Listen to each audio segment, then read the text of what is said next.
The clock on the restaurant wall showed 9:30 p.m., and Maya's feet were screaming inside her worn-out shoes.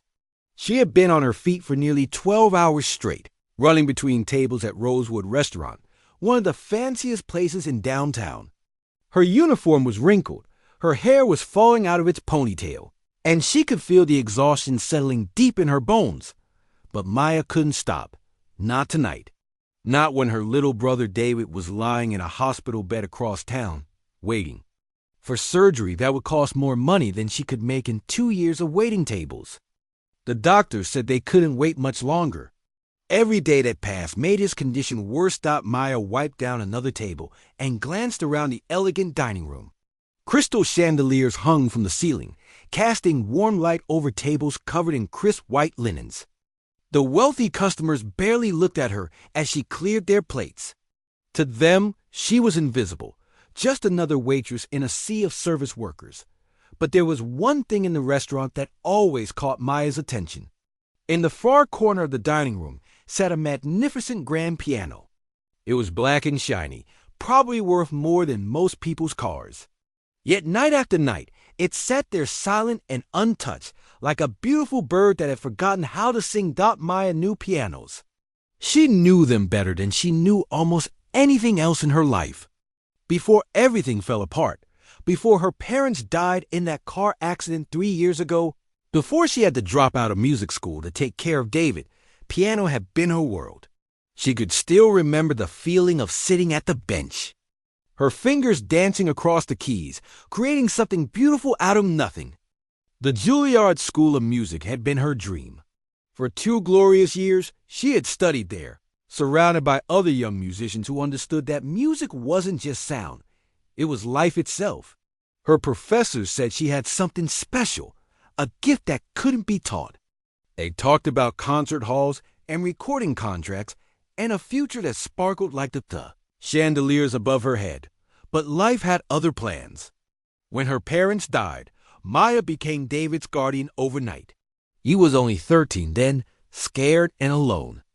The insurance money ran out faster than water through a broken dam. Medical bills piled up. School became impossible to afford. One by one, Maya watched her dreams slip away like sand through her fingers. Now, 3 years later, she found herself staring at that piano every night, feeling a pull so strong it made her chest ache. Sometimes, when the restaurant was quiet and no one was looking, she would walk over and just touch the keys gently. She never pressed them down. She didn't want to make any sound that might get her in trouble. But even that gentle touch brought back memories of who she used to be. Tonight was different, though. Tonight, the restaurant wasn't serving regular customers. Instead, they were hosting a private party for some big-shot tech guy. Maya didn't know much about him, except that he was incredibly rich and had rented out the entire place for his business associates. The manager had been nervous all week, making sure everything was perfect. The man himself was sitting at the center table, surrounded by about 30 other people in expensive suits and designer dresses. Maya had served his table twice already, and something about him made her nervous. He had sharp eyes that seemed to notice everything, and when he smiled, it was the kind of smile that made you wonder what he was really thinking. His name was Robert Blackwood, and everyone in the restaurant was treating him like royalty. Maya had heard the other waiters whispering that he was worth billions, that he could buy and sell companies like most people bought groceries. But what struck Maya most about him wasn't his wealth. It was the way he watched people. He studied everyone around him, like he was trying to solve a puzzle. As Maya cleared the dessert plates from his table, she felt his eyes on her. She tried to focus on her work, stacking plates carefully and wiping down the surface. But when she straightened up, she made the mistake of glancing toward the piano again. It was just for a second, but it was enough. "Interesting," she heard him say quietly to the person next to him. Maya's cheeks burned with embarrassment. Had he caught her staring? She quickly finished clearing the table and hurried toward the kitchen, hoping he would forget about her. But as she walked away, she couldn't shake the feeling that something had changed. For the past 3 years, Maya had become an expert at being invisible. She had learned to blend into the background, to do her job without drawing attention. It was safer that way. Less complicated. Yet something about the way Robert Blackwood had looked at her made her feel exposed, like he could see right through her carefully constructed walls. It made her think about the person she used to be, the young woman who had sat in practice rooms for hours, losing herself in Chopin and Mozart and Bach, the person who had dreamed of concert stages and standing ovations. Maya pushed through the swinging doors into the kitchen and leaned against the wall for a moment, trying to catch her breath. Her phone buzzed in her pocket. A text from the hospital. David was asking when she would visit tomorrow and if she could bring him some of those chocolate cookies he liked. Maya smiled despite her exhaustion. Even from his hospital bed, her little brother was thinking about cookies. She looked at her bank account on her phone app. The number was pathetically small, nowhere near enough for David's surgery. She had been working every shift she could get, even picking up extra hours at a coffee shop on her days off. But it wasn't enough. It would never be enough at this rate. Sometimes, late at night when she couldn't sleep, Maya would lie in her tiny apartment and wonder what would have happened if she had never left music school. Would she be performing in concert halls by now? Would she have enough money to take care of David properly? Would her life have turned out completely different? But those thoughts were dangerous. They led to a kind of sadness that could swallow her whole if she let it. Maya had learned to push them away, to focus on what was real and immediate. David needed her. That was all that mattered now. She took a deep breath and headed back out to the dining room. The party was winding down, and she had at least another hour of cleanup ahead of her. As she walked past the piano again, she let her fingers brush against its smooth surface one more time. The wood was cool and perfect under her touch. Maya didn't know that across the room, Robert Blackwood was watching her every move. She didn't know that he had noticed the way her fingers had moved when she looked at the piano, the subtle gestures of someone who had spent years making music. She didn't know that he had already made up his mind about what was going to happen next. All Maya knew was that her feet hurt, her brother needed surgery, and tomorrow she would get up and do it all over again. She had no idea that her life was about to change forever, or that the next few minutes would prove that sometimes when you think all hope is lost, the universe has other plans. The grand piano sat in its corner, waiting silently for hands that remembered how to make it sing. Maya was collecting the last few wine glasses from a nearby table when she heard the sound of a chair scraping against the floor. She looked up to see Robert Blackwood standing, his tall frame commanding immediate attention from everyone in the room. The conversations around the dining room gradually died down as all eyes turned toward him.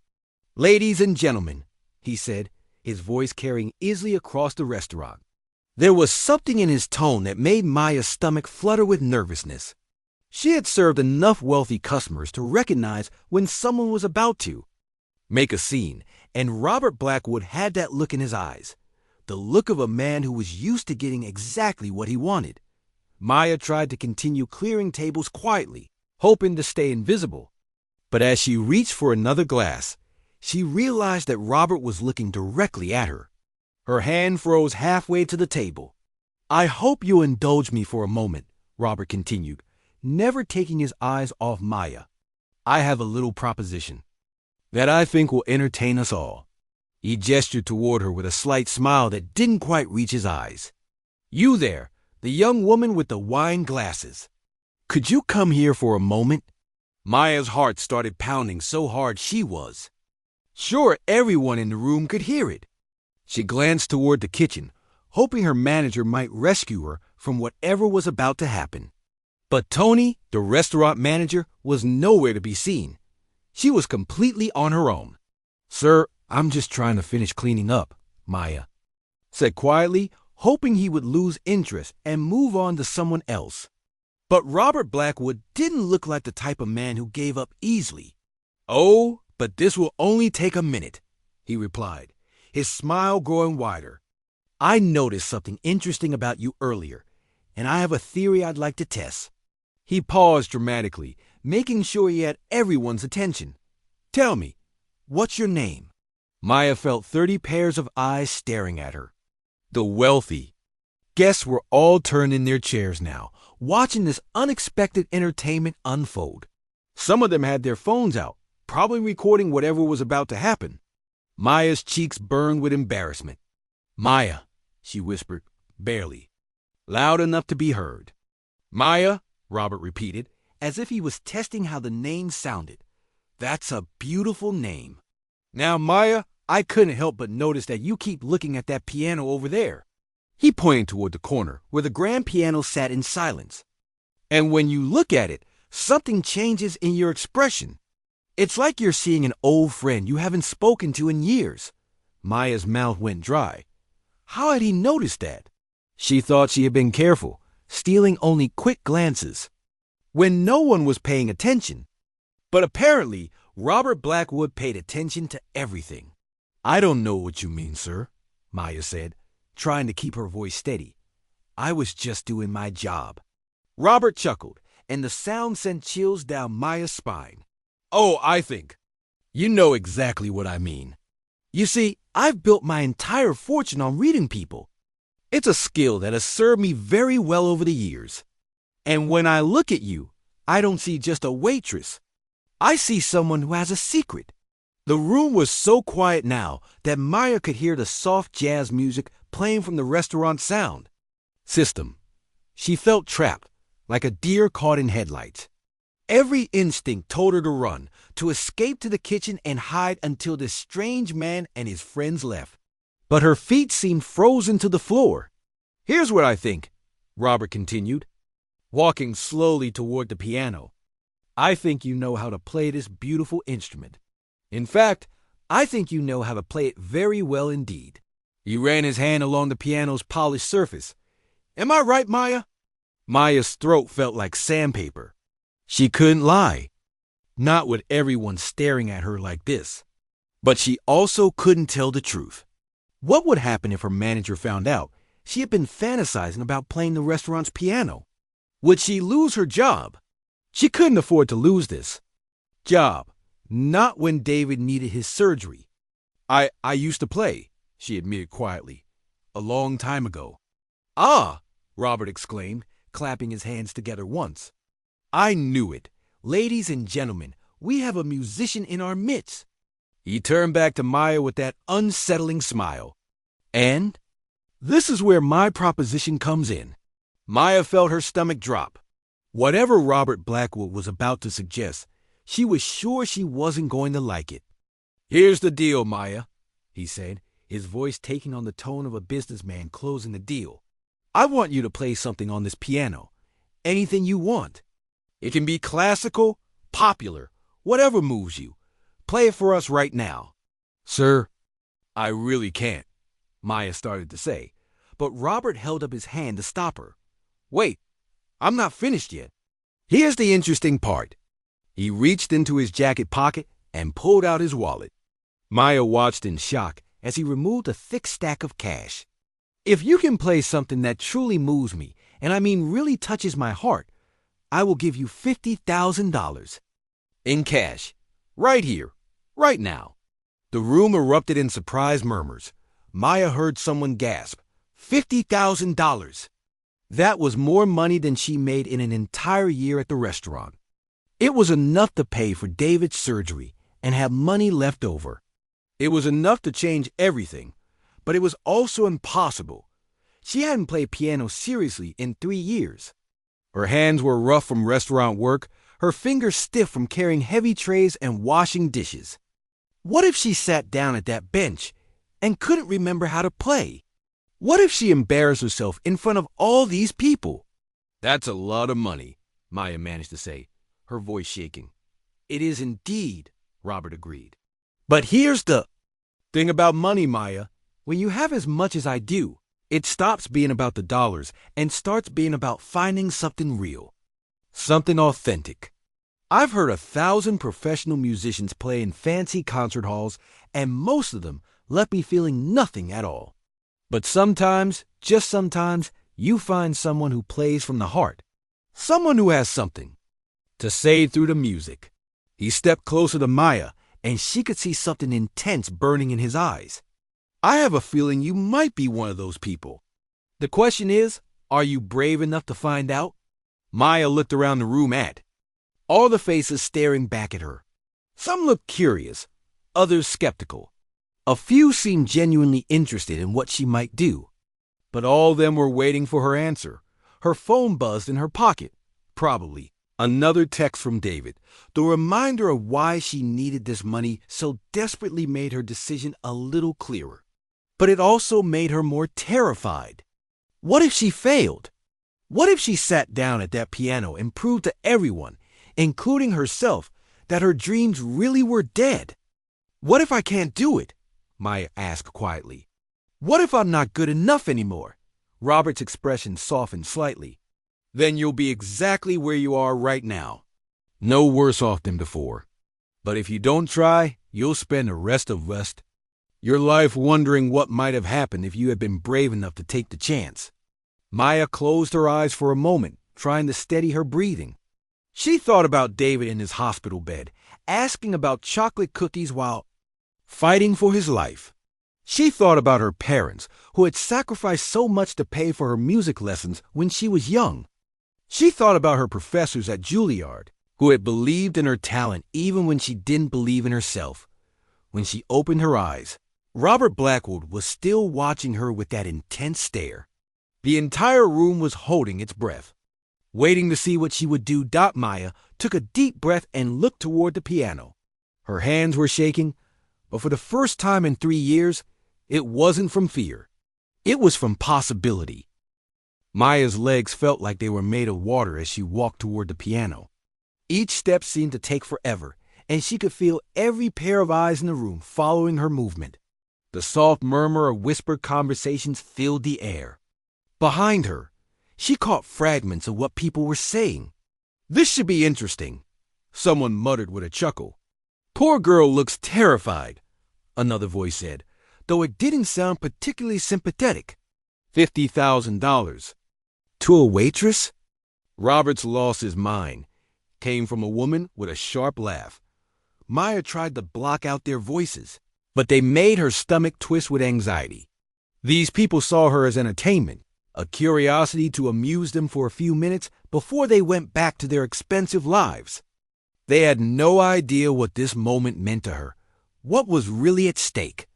When she finally reached the piano, Maya stood there for a moment, just staring at it. The bench looked both familiar and foreign at the same time. She had sat on thousands of piano benches over the years, but never one that felt quite this important. Never one where so much hung in the balance. Take your time, Robert called out from behind her. But there was something in his voice that suggested his patience wasn't unlimited. Maya pulled out the bench and sat down slowly. The height was perfect, exactly where she would have adjusted it herself. Her hands rested on her knees, trembling slightly. She could see the black and white keys stretching out in front of her like old friends she hadn't spoken to in years. For 3 years, she had dreamed about this moment. Not exactly this moment, of course. She had never imagined herself playing for a room full of wealthy strangers who were betting against her success. But she had dreamed about sitting at a piano again, about feeling the keys under her fingers, about making music the way she used to dot now that the moment was here. Though all she could think about was everything that could go wrong. What if her fingers had forgotten how to move? What if 3 years of carrying heavy trays and washing dishes had ruined her technique? What if she sat here and produced nothing but ugly, clumsy sounds that made everyone laugh? Maya closed her eyes and tried to remember what her first piano teacher had told her when she was 7 years old and scared to perform in her first recital. The music is already inside you, Mrs. Chun had said, placing a gentle hand on Maya's shoulder. The piano is just a way to let it out. Trust your hands. They remember more than your mind does. Taking a deep breath, Maya placed her hands on the keys. The touch was electric, not because of any mystical connection, but because of the flood of memories that came rushing back. Hours of practice in tiny practice rooms. The feeling of finally mastering a difficult passage after weeks of work. The joy of discovering a new piece of music that spoke to her soul. She started with a simple scale, just to get the feel of the instrument. The notes rang out clear and true, filling the restaurant with sound for the first time that evening. Maya felt a tiny spark of hope. The piano was in perfect tune, and her fingers, though stiff, still remembered the basic movements. But a scale wasn't going to win $50,000. Maya needed to play something real, something with emotion and meaning. She thought about all the pieces she had learned over the years, trying to decide what would be right for this moment. Classical music had always been her strength. She had spent countless hours working through Bach inventions, Beethoven sonatas, and Chopin nocturnes. But sitting here now, in front of these skeptical strangers, she realized that classical music might not be the right choice. These people probably expected her to fail, and classical music required a level of technical perfection that she wasn't sure she could deliver after such a long break. Then she remembered something else. During her second year at Juilliard, she had discovered jazz piano. It was different from classical music, more forgiving, more about feeling than perfect technique. Her classical professors hadn't entirely approved, but Maya had fallen in love with the freedom that jazz provided. The ability to interpret, to improvise, to make the music her own. There was one piece in particular that had always moved her. The Way You Look Tonight, a standard that had been played by countless musicians, but one that always seemed to capture something true about love and loss and hope. Maya had arranged her own version of it during a particularly difficult time in her life when her parents had been going through their own struggles. The music had helped her process emotions she couldn't put into words. Maya positioned her hands over the keys and began to play. The opening notes were soft and tentative, like a question being asked. She started with the basic melody, letting her fingers remember the feel of the keys, the weight needed for each note. The restaurant fell completely silent, except for the sound of the piano. Maya could no longer hear the whispered conversations or the clinking of glasses. There was just the music, flowing from her fingers like water that had been dammed up for too long. As she played, something magical began to happen. The stiffness in her hands started to fade away. Her fingers began to move more freely, more confidently. The music grew stronger, more expressive. Maya found herself adding small embellishments, little touches that made the melody uniquely hers. She thought about David as she played, about the way he used to sit beside her on the piano bench when he was small, watching her practice with wide, amazed eyes. She thought about her parents, who had worked extra shifts to pay for her lessons, who had driven her to competitions and recitals without ever complaining about the cost or the time. The music swelled as Maya reached the bridge of the song. Her left hand provided a rich walking bass line, while her right hand danced through the melody with increasing confidence. She wasn't just playing the notes anymore. She was telling a story about dreams that had been lost and found, about the power of music to heal and transform, about the courage it takes to believe in yourself when the whole world seems to be betting against you. Maya could feel tears starting to form in her eyes, but she didn't stop playing. The emotion was part of the music now, part of what she was trying to communicate. She poured everything into those keys, her fear, her hope, her love for David, her grief for her parents, her desperate need to believe that maybe, just maybe, dreams could come true even when they seemed impossible. As she played the final chorus, Maya took the liberty of adding her own improvisational flourishes. She let the melody soar and dip, build into a climax that filled every corner of the restaurant. Her fingers found harmonies she hadn't planned, notes that seemed to appear from somewhere deep inside her musical memory. When she finally played the last note, letting it ring out until it faded into silence, Maya sat perfectly still.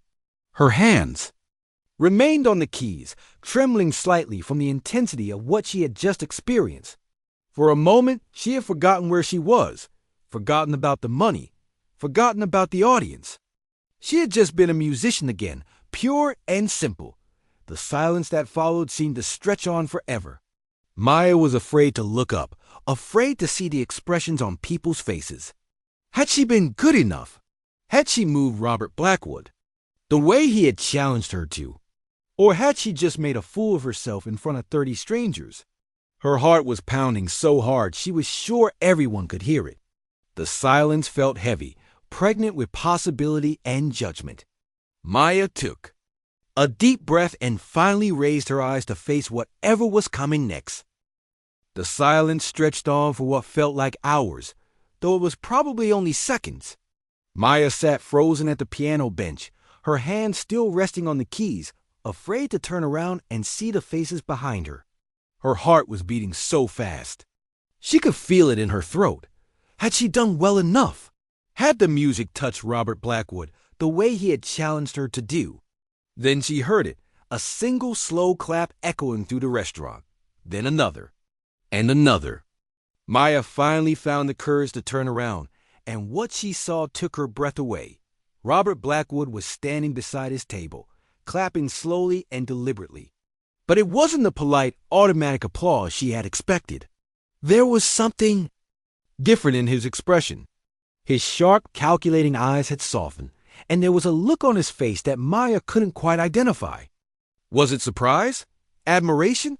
Something deeper than that? One by one, the other guests began to join in the applause. At first, it was scattered and uncertain, as if they weren't sure how to react. But as more people started clapping, the sound grew stronger and more confident. Maya watched in amazement as 30 wealthy strangers, who had seemed ready to watch her fail just minutes before, rose to their feet in a standing ovation. But something even more surprising was happening. Maya could see tears in some of their eyes. The woman who had laughed about Robert giving money to a waitress was now wiping her cheek with a napkin. A man in an expensive suit was clearing his throat and looking away as if he was embarrassed to be emotional. Even the younger guests, who had been taking videos on their phones, had stopped recording and was simply clapping with genuine appreciation. Maya felt her own tears starting to flow. She had expected judgment, criticism, maybe even laughter. She had not expected this. The applause continued for what felt like forever, washing over her like warm water. For the first time in 3 years, Maya felt like herself again. Not just a waitress trying to make ends meet, not just a sister desperately trying to save her brother, but a musician. Someone who could create something beautiful and meaningful. Robert Blackwood raised his hand, and the applause gradually died down. The guests settled back into their seats, but their eyes remained fixed on Maya. The atmosphere in the room had completely changed. Where there had been skepticism and amusement before, now there was something like respect. That, Robert said, his voice carrying easily across the restaurant, was extraordinary. He paused, and Maya could see him choosing his words carefully. In 30 years of business, I've learned to recognize talent when I see it. But more importantly, I've learned to recognize authenticity. What you just played wasn't just music. It was truth. Maya felt her legs go weak with relief. She had done it. She had actually done it. The music had come back to her, and it had been enough. $50,000. Enough for David's surgery. Enough to change everything. But as Robert continued speaking, Maya realized that something unexpected was happening. The billionaire was walking toward her, and his expression was growing more serious with each step. "Ladies and gentlemen," he said, addressing the room but keeping his eyes on Maya, "I want to share something with you. Something I hadn't planned to reveal tonight." He stopped a few feet away from the piano, close enough that Maya could see the intensity in his face. "I didn't choose this young woman randomly." Maya felt confusion wash over her. What did he mean? She had never seen Robert Blackwood before tonight. She was sure of that. She would have remembered meeting someone so intimidating and powerful. "For the past month," Robert continued, "I've been coming to this restaurant regularly. Not for the food, though it's excellent. Not for the atmosphere, though it's lovely. I've been coming here because my assistant heard a rumor about a former music student who was working as a waitress. Someone who had attended one of the most prestigious music schools in the country, but had been forced to leave due to financial hardship. Maya's mouth fell open. He had been watching her? For a month? She thought back to all the times she had served customers, wondering if she had unknowingly waited on Robert Blackwood before tonight. But she couldn't remember him, which meant he had been deliberately staying hidden. "I've built my fortune by investing in talent," Robert explained to the mesmerized audience. "But not just any talent. I look for people who have been knocked down by circumstances beyond their control. People who have something special inside them but haven't had the opportunity to show it to the world." Maya felt dizzy. This couldn't be real. Things like this didn't happen to people like her. She was just a waitress trying to pay for her brother's medical bills. She wasn't special. She wasn't worthy of this kind of attention from a billionaire. "Maya," Robert said, turning to address her directly, "you don't know me, but I've been learning about you. I know about your brother David. I know about the accident that took your parents. I know about your time at Juilliard, and I know why. You had to leave." Maya's hands flew to her mouth. How could he possibly know all of that? She had never told anyone at the restaurant about her past. She had worked so hard to keep her personal life separate from her job, to maintain her privacy, in a world that felt increasingly invasive. "I also know," Robert continued, "about your brother's medical condition. I know about the surgery he needs, and I know how much it costs." He reached into his jacket pocket and pulled out an envelope. "This contains the $50,000. I promised you. You've more than earned it with that beautiful performance." Maya stared at the envelope, hardly able to believe it was real. $50,000. Right there in Robert's hand. Enough to save David's life. She reached out with trembling fingers to take it, but Robert pulled it back slightly. "But I'm not done yet," he said with that mysterious smile of his. "You see, Maya, I didn't bring you here tonight just to test your musical ability. I brought you here because I have a proposition for you. A much bigger proposition than playing one song for $50,000. Maya felt the room spinning around her. Bigger proposition? What could be bigger than the money she desperately needed? For David's surgery? She tried to speak, but no words came out. Robert gestured toward his assistant, a well-dressed woman who had been sitting quietly at a nearby table. The woman approached carrying a leather folder, which he handed to Robert with a small smile. "Maya," Robert said, opening the folder, "I've spent the last month researching your background. Your academic records from Juilliard are impressive. Your professors spoke very highly of your talent and your work ethic. But more importantly, I've watched you here at this restaurant.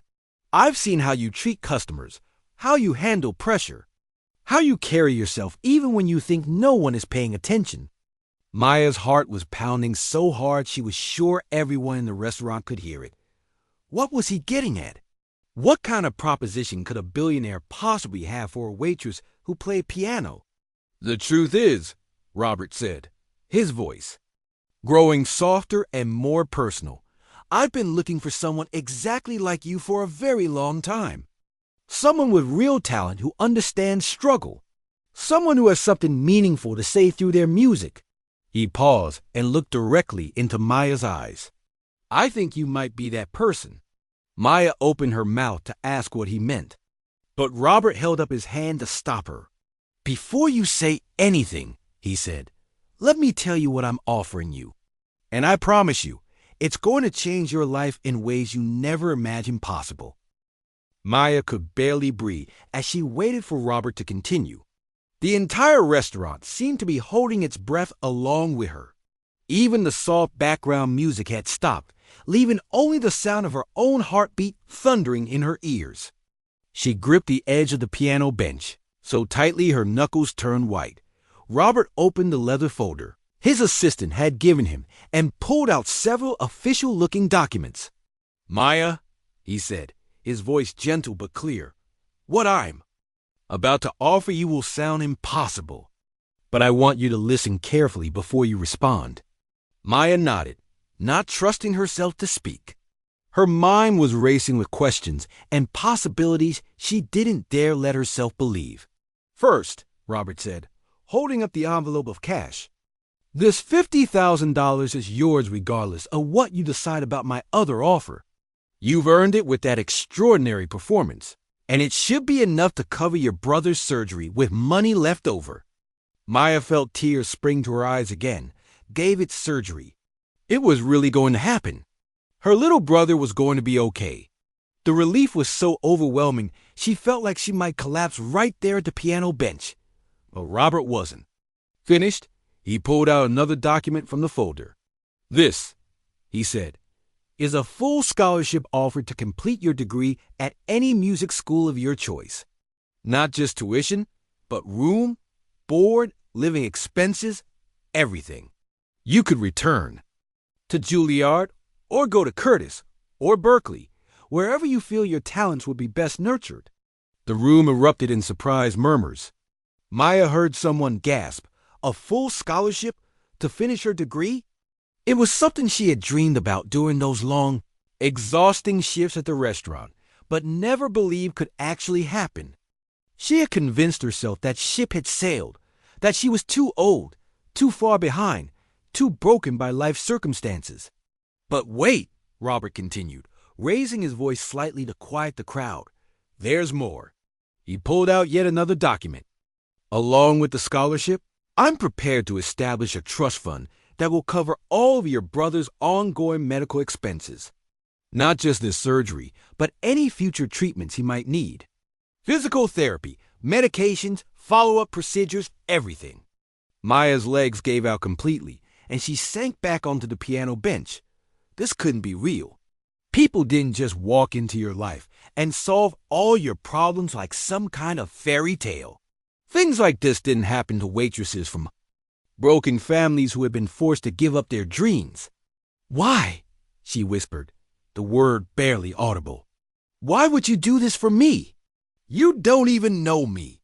Robert's expression softened, and for the first time that evening, his intimidating businessman mask seemed to slip away completely. "Because, Maya, I do know you. Maybe not personally, but I know your story. And your story is not that different from mine." He gestured for his assistant to bring him a chair, and he sat down so he was at eye level with Maya. The intimate gesture made the conversation feel more personal, less like a business transaction, and more like a heart-to-heart between two people who understood struggle. "25 years ago," Robert began, "I was not the man you see before you today. I grew up in foster care, bouncing from home to home. I was angry, lost, convinced that the world had written me off before I even had a chance to prove myself." He paused, his eyes distant with memory. "But I had one gift. I was good with computers and numbers. And I had one person who believed in me when no one else would." Maya found herself leaning forward, drawn into his story despite her shock over his offers. "Her name was Mrs. Patterson, and she was a teacher at the community college where I took night classes while working 3 jobs to support myself. She saw something in me that I couldn't see in myself. She fought to get me a scholarship, helped me apply to better schools, even used her own money to buy me a decent suit for job interviews." Robert's voice grew thick with emotion. "Mrs. Patterson changed my life completely. But more than that, she taught me something important. She taught me that when you've been given a second chance, when someone believes in you against all odds, you have a responsibility to pass that gift along to someone else." Maya felt tears streaming down her face. She understood now. This wasn't just about her musical talent or even about charity. This was about paying forward a kindness that had transformed Robert's own life decades ago. "Mrs. Patterson died 3 years ago," Robert continued. "Cancer. I was with her at the end, and she made me promise something. She made me promise that I would use my success to find young people who had been knocked down by circumstances beyond their control, people with real talent who just needed someone to believe in them." He gestured around the restaurant. "I've been looking for the right person for months. I've met with dozens of young artists, musicians, writers, entrepreneurs, all talented, all deserving of help. But none of them felt right. None of them had that spark, that authentic passion that can't be faked or manufactured. Robert looked directly into Maya's eyes. Until I heard about you. A former Juilliard student working as a waitress to pay for her brother's medical care. Someone who had given up her dreams not for selfish reasons, but out of love and responsibility. Someone who still looked at a piano with longing after 3 years away from music. Maya wiped her tears with the back of her hand, trying to process everything she was hearing. "But what do you want from me in return?" she asked. "This is too much. There has to be a catch." Robert smiled, and this time it was warm and genuine. "The only thing I want from you, Maya, is that you promise to use your talents to their fullest potential. Finish your degree, become the musician you were meant to be. And someday, when you're successful and established, find someone else who needs a second chance and give them the same opportunity I'm giving you today." He stood up and extended his hand toward her. "What do you say, Maya? Are you ready to take back your life and follow your dreams?" Maya stared at his outstretched hand, overwhelmed by the magnitude of what was being offered to her. 6 months ago, her biggest hope had been earning enough tips to buy David's favorite cookies from the hospital gift shop. Now she was being offered a complete transformation of her life, and her brother's. She thought about David, probably lying in his hospital bed right now, trying to be brave while worrying about the surgery he needed. She thought about her parents, who had sacrificed so much to nurture her musical talents. She thought about all the nights she had lain awake wondering if she would ever touch a piano again, if her dreams were really dead forever. "Yes," she whispered, then cleared her throat and said it louder. "Yes, I accept." The restaurant erupted in applause as Maya shook Robert's hand. But this time, she barely heard the clapping. She was thinking about tomorrow, about calling David with the incredible news that everything was going to be okay. She was thinking about returning to school, about practice rooms and lessons, and the joy of making music every day. As the guests continued to cheer and celebrate around them, Robert leaned closer to Maya and said quietly, "Welcome back to your life, Maya. I have a feeling the world is going to love hearing you play." 6 months later, Maya stood on the stage of the same restaurant, now transformed into an intimate concert venue. David sat in the front row, healthy and smiling, as she played her debut performance as a scholarship student returning to Juilliard.